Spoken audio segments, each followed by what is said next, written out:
আসসালামু আলাইকুম। নিশ্চয়ই সকলে ভালো আছেন। আমি এই মুহূর্তে আছি একটি খাসির দোকানে। তো এখানে খাসির মাথা নেওয়ার জন্য আসছি। তো দেখেন খাসির মাংস ঝুলানো আছে এখানে। একটা জিনিস আমার চোখে পড়লো, এই যে পোকাটা দেখতে পাচ্ছেন আমাদের এলাকায় এটাকে ভিড়মূল বলে। তো এই ভিড়মূল এখান থেকে মাংস কেটে নিয়ে নিয়ে যাচ্ছে। তো দেখেন কত সুন্দর করে গোল ছোট্ট একটা টুকরো করে প্রথম গোল করে টুকরো কাটতেছে, কেটে এটা নিয়ে উড়ে চলে যাচ্ছে।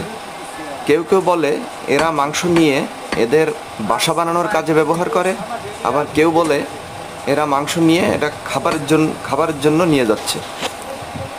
তো আমি সঠিক জানি না, যদি আপনি জানেন কোনটা সঠিক কমেন্ট করে জানাতে পারেন। ধন্যবাদ সবাইকে। আপনার সুস্বাস্থ্য কামনা করে এখানেই শেষ করছি। আল্লাহ হাফেজ।